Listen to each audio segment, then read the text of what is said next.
Well Institute of Advanced Driving. Drive with confidence.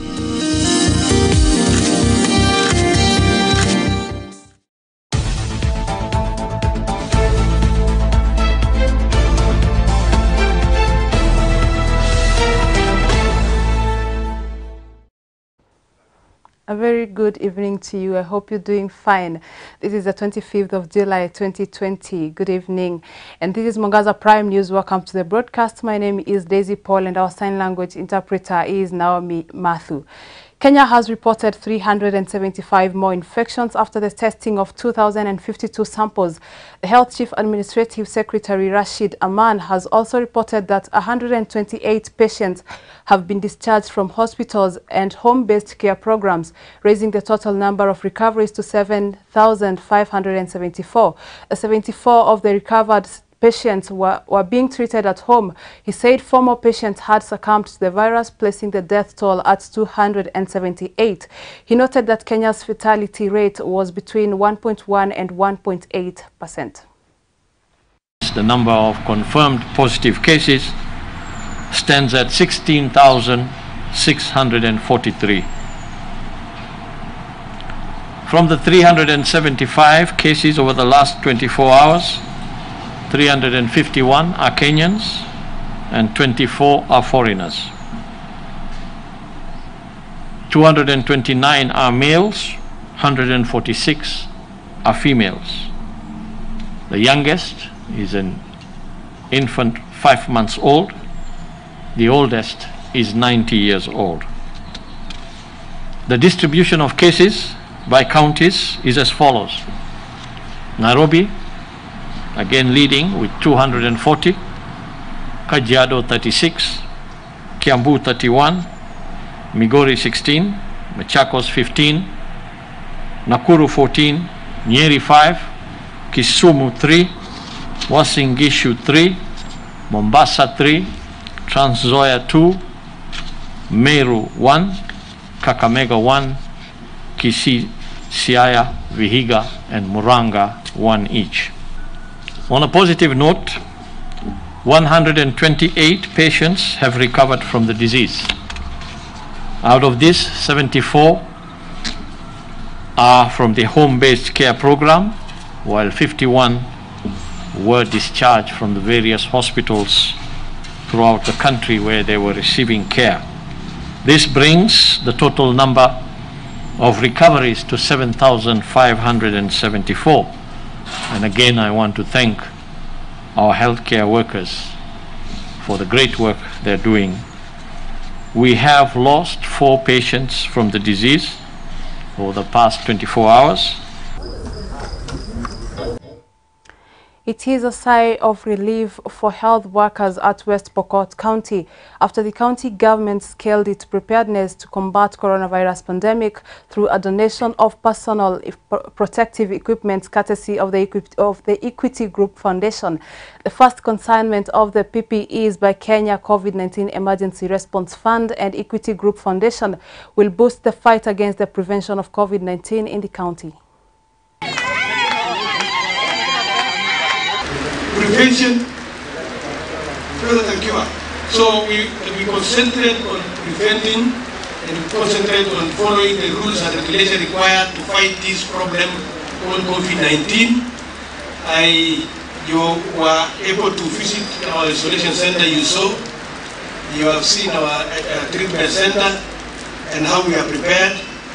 West Pokot, we have a lot of entry points, key ones, and we have put a team of men and women 24 hours, making sure anybody coming around is thoroughly checked to the best of our ability and sanitized. What you have given to us is going to be a long way adding to the little we have, but we will pray that things continue to be the way they are. We don't have anything, and we pray that miracles will happen. This country becomes healed of this problem, so that we can continue back to our normal studies. And we need to change our mind from a cumulative perspective in health to a preventive health, so that our people don't get sick. So while we might have brought you PPEs, is to ensure that your staff, as they interact with those they are testing, they are fully guarded so that they don't become statistics in infections of the COVID virus. But Equity Group Foundation, sponsored by Equity Bank and MasterCard Foundation, raised 1.1 billion shillings, which we then pledged to Kenya COVID-19 Response Fund, where I'm a member, so that it can be used for the good of the nation to protect all our frontline staff to ensure they are not infected. The government and civil social organizations have been asked to come forward and develop local awareness of residents on how to deal with coronavirus pandemic. This is after it was discovered that many residents are unaware of how to deal with the corona pandemic, with many of them viewing it as just a common tragedy, while mobilization seems to be developing only in the cities. Familia na jamii pia kwa jumla ili tuweze kusitisha maambukizi ya virusi hivi vya corona. Kama AMWIC tukaona ni vizuri kuweza kufanya hamasa. Hasa tumeona pia sheria na kanuni hazitekelezwi katika jamii, hakuna social distance, hawavai mask. So tumeonelea kama AMWIC kuweza kuganyia jamii mask ili wakaweze kuvaa na kuweza pia kuwahamasisha kuhusu COVID-19 na vile wanaweza kuepuka COVID-19. Kuna jamii ambayo iko hali ya chini sana, na unaona yeye anang'ang'ana kutafuta chakula ili jamii yake ile. Hivyo basi serikali kama vile serikali ya county ilikuwa imeanza kuweza kupeana barakoa kwa kila jamii. Sasa tena narudi kwa Kilifi County. Kulikuwa kuna mswada ambao ulianzishwa kuweza kupea jamii chakula na ukaweza kusaidia jamii kidogo. Hivyo tuweza kuuliza gavana wetu Kingi ikiwezekana hiyo mswada urudi tena ili ukaweze kusaidia watu wako wa Kilifi. And more than 3,000 families in Junju Ward in Kilifi South Sub-County will now have access to fresh and clean water, courtesy of the county government of Kilifi in the midst of the coronavirus pandemic, where the community members are urged to wash their hands as a way of curbing the spread of coronavirus. Speaking during the handing over of 2 water projects in Donya and Mwatundo location in Kilifi South Sub-County, the county executive member Kiringi Mwachitu said that the county government is dedicated in ensuring that Kilifi residents have access to water in order to improve their hygiene, especially these times when the country is working tirelessly in flattening the coronavirus spread curve. Dawa kamili kabisa ya corona ni usafi wa mikono, watu wao wataweza kuosha maji. Lakini bila maji kupatikana, usafi huu hautaweza kutekelezwa. Ndio maana kama wizara tumekuwa kipaumbele kuhakikisha kwamba hii dawa ya corona ambayo ni maji tumeweza kuisambaza kila mahali. Mtazamo ambao tumekuwa nao kama kaunti ya Kilifi ni kwamba tunatembeza maji kwa njia tatu. Njia ya kwanza ni kutembeza yale mabomba ambayo yako kuhakikisha kwamba yamefikia wananchi nyanjani. Njia ya pili ni kuhakikisha kwamba tumeweza kuchimba visima ili wakazi ambao itachukua muda wao kufikiwa na mabomba ya maji, wao watapata maji ya kisima. Na njia ya tatu ni kuhakikisha kwamba sehemu zile ambazo utafiti wetu wa kuchimba visima umeonyesha kwamba maji si rahisi kupatikana, ama hata yanapopatikana labda ni maji ambayo hasa hatakuwa mazuri kwa wananchi, basi sehemu zile tunachimba mabwawa, maji yanatibiwa vizuri ili kuhakikisha kwamba wananchi wameweza kupata maji yale. Tulikuwa tukilia shida ya maji muda mrefu sana, lakini naona leo ndoto yetu imekamilika, kwa sababu tulikuwa tukitamani, tuko na hamu angalau ya kupata maji freshi. Kupata maji freshi kwa tulikuwa ni shida. Maji ni chumvi na maji kuchota maji ni kwa matajiri wenye walinunua mahali wakachimba visima. Ndio maji waweza pata. Na kupata kwa maji ni mpaka maji ufanye kuuziwa au mwenye maji naye yuko na maji lakini hataki kuuza. Sasa hii tunashukuru kwa sababu ndoto yetu leo imekamilika. Maji ya kunywa sisi nasi tutakuwa tunajivunia kwa sababu tuko na maji yenye ni freshi. Leo ni furaha ya moyo wangu sana kwa sababu serikali ya county inaongozwa na Gavana Kingi tumetunukiwa miradi hii miwili ya maji ambayo imekosta takriban shilingi milioni 9, ambapo shida ya maji hapa ama mradi huu wa maji kwa wananchi wa maeneo haya Mawamba na Ndonya ilikuwa ni kama dhahabu kwao, kwa sababu maji huku ilikuwa inapatikana kwa matajiri peke yao. So maji ikipatikana ni machache, inatumiwa kunywa na kupikia chakula peke yake. Kutumia kuosha mikono kila baada ya nusu saa ilikuwa ni changamoto kubwa. Kwa hivyo miradi hii imekuja wakati mwafaka.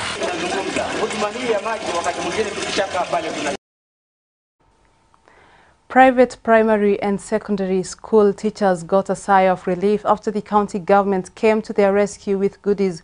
Nakuru Deputy Governor Derek Koril issued shopping vouchers worth over 5 million Kenyan shillings and a package of food and non-food items to the teaching and non-teaching staff in the private sector. He therefore called on other county governments to follow suit, saying that the sector has been hit hard, leaving thousands of teachers suffering. My name is Penda Cosmas. I'm a teacher by profession. It has been tough because we missed salary. We went home without pay, and since March up to date, you know, it has been long. So teachers are undergoing some financial constraints. Putting food on their table has been a challenge. Paying their rent has been challenging. Even starting a business, you know, they have not had a capital to enable them start some business. I'm appealing to you to remember the teachers in the private sector. They have been forgotten. They are in the cold. Nobody has come to their aid. And I'm seeing this thing happening in Nakuru for the first time. The county government of Nakuru is coming to the aid of the private teachers. It is happening, and if it happens, I want to hope that the other counties are going to follow suit, but it's a challenge to the national government to also think about something that they can do. Kama kwangu ninatengeneza cakes, queen cakes, niuze ili waweze kupata hata chakula ya kila siku. Na tuna changamoto nyingi sana. So ningeomba serikali kama inaweza kutuconsider kama walimu wa private ili tupate at least something for the day. It is said that you know your true friends in the times of adversity. So this act of kindness that have been shown by our county government of Nakuru, we appreciate so much. It has come at the right time.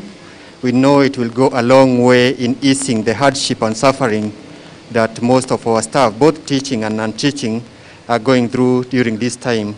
Our only humble request is to request the county government to continue this support. We know we'll be off school maybe all the way to January. Private schools, I'm happy the chair is here. We want you to support your staff as well as private schools. We're appealing to you guys because we know in the beginning of the year you must have bought enough food for the children that you are to take the entire year. If you can actually be so kind enough to share the food with some of your staff, even the milk that your cows produce, most of the schools have milk, let's share with them. The vegetables that you produce in your farms, let's share with our staff.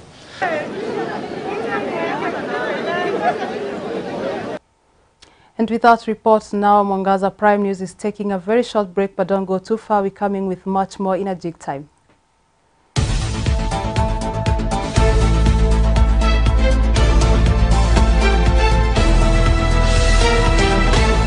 Welcome back, and many thanks for keeping it right here. Now, moving forward, Kenyan banks are now advocating for a free market to price risk where loan negotiations will be a willing buyer and a willing seller basis. Speaking while presenting personal protective equipment to Embu County, Polycarp Igathe says the banks are not free to negotiate with customers with so much risk involved. Igathe noted that there was need to inject cash flow to the micro, small and medium enterprise. He further noted that the banks and other financial institutions should be allowed to price risk with the new borrowers. Prevention is always better than cure. And that's why we have 4 cases. I want to confirm that Embu County has 340 isolation beds. 154 in level 5. Runyenje is 36, Siakago 30, Ishiara 7, Kiritiri 29.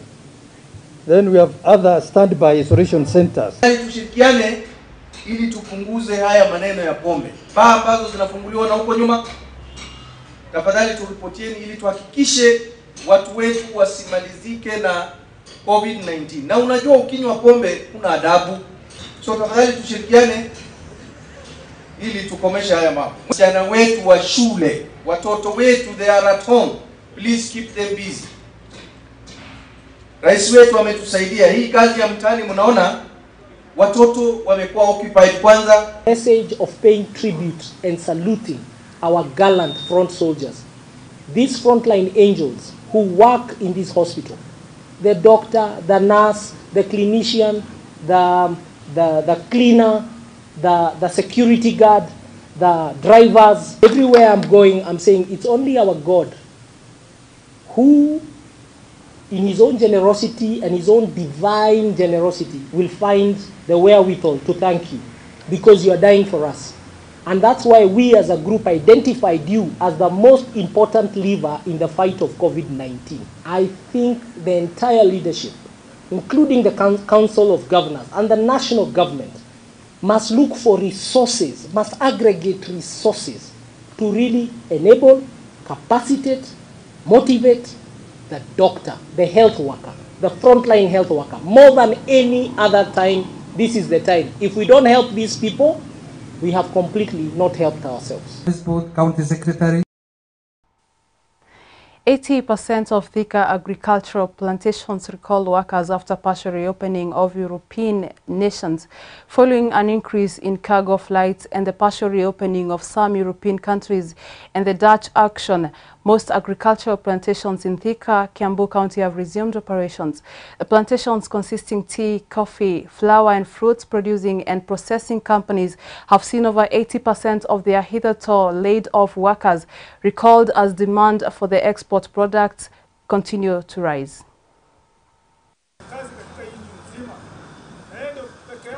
Kampuni zote za maua wako kazi na kupitia kwa effort ya General Secretary. Only 2 companies wenye wako na challenges, na mimi kama branch secretary kupitia kwa ofisi kuu na association ya Employers Agriculture Workers Union tumeweza kushirikiana na tumekutafuta njia vile wafanyakazi wanaweza kurudi kazini. As at now, kampuni kama ya Simbi Roses 80% wafanyakazi wamerudi kazi, na wenye wamebaki in the next 1 month wataweza kurudi kazini. Na ile shamba ya Everflora, wafanyakazi wenye wamebaki nje ni wafanyakazi 37. Na hao wanaenda rotation. Wiki 2 ndani, wiki 2 nje. Until wakati wafanyakazi watakuja, kampuni zitaweza kuwa stabilize mambo ya COVID-19. First of all, I want to thank the governor of Murang'a County and Kiambu County to settle the issue of dispute of land dispute. This issue has been a dispute for a long time, but through the intervention of our General Secretary, Bwana Francis Atwoli, we have reached the amicable solution and dialogue. So as soon as possible, within 14 days, we are going to come out with the lease signing. We are happy as employees because our jobs, 6,000 employees are now safeguarded because our jobs were at risk. We also appreciate our employers during this period of COVID-19. We have worked in partnership and in most of the agreements to make the employees and to maintain them at work. Solidarity forever, solidarity forever, for the union makes us strong. The area chief of Buchifi location in Mumia's West constituency is nursing gunshot wounds at Kakamega General Hospital following an attack by unknown persons on his way home. Joshua Adwa met the attackers after he boarded the same vehicle with them, and they began inquiring who the chief was. They then began shooting, and luckily he escaped with only one gunshot hitting him. Residents are now in fear following the incident and want the police to increase the security in the area. Mumias West OCPD Paul Coril says investigations are underway to determine the motive of the shooting. He wants the locals to give information to the police to enable quick investigations. Kuna chief alikuwa anatoka juu akiteremuka chini ambapo ni Otiato, na alipofika hapo kuna mwenye alitoka chini Otiato akielekea Imanga akamsimamisha, alafu akakuja akaanza kuongelea hapa mambo yao kidogo. Chifu naye akawa kwa harakati ya kupanda pikipiki, nikasikia tu sauti ya bunduki twa, nikashtuka nini mbaya, nikasikia tu sauti, we kaa chini kaa chini. Sasa nikashindwa wanaambia nani. Muda si muda nasikia sauti ya risasi. Baada ya risasi nikaona chifu akipita kwa boma mbio. Vile walipiga hizo marisasi ikapasua mabati mara 3. Alafu tena ikapasua kwa ukuta, na mtoto alikuwa kwa kiti. Sasa bahati nzuri haikumfikia. Nikaona na hii mambo yenye chifu anatoroka. Hata sasa hapo sikuwezewa kusimama ati niulize ati nini kinaendelea, kwa sababu kama chifu ameondoka, wewe ukisimama utafanya nini? Kwa upande wangu mimi niko na wasiwasi, kwa sababu jana unajua hizo marisasi zilipata hiyo nyumba yangu marisasi 4, nyingine chini kwa ukuta, alafu na juu kwa paa 2 zikararua mabati. Watu wameshikwa na uoga sana ikiwa chifu anaweza kupigwa risasi. Na mtu kama mimi tu nitakuwa namna gani kwa hii kijiji? Yesterday we had an incident where a government official was attacked by unknown criminals within Otiato area where we are. The official was shot by criminals along Amaram Road, where a known number of thugs, we laid him on the road. Fortunately, and we are happy he's not badly injured. He's out of danger. We are on the ground, as you have seen. We are following some leads. We shall succeed in getting hold of these characters. I would like to urge our residents to cooperate with us. It's an assurance that we are for their safety. The visit by a Nairobi court to a firm associated with business mogul Humphrey Karaoke in Thika has revealed massive theft of property and vandalism. During the visit, it was revealed that Kenya Revenue Authority seals were missing, alcohol boxes had been broken beer bottles were seen, and electric switches had been damaged. It was also revealed that the server room was forcibly broken into and machines vandalized. CCTV cameras were also wrecked. Defense lawyers also noticed water bottles with 2020 manufacturer dates in rooms that were supposedly sealed from last year. The factory was closed down in January 31st, 2019 and designated as a crime scene and put under 24-hour state surveillance.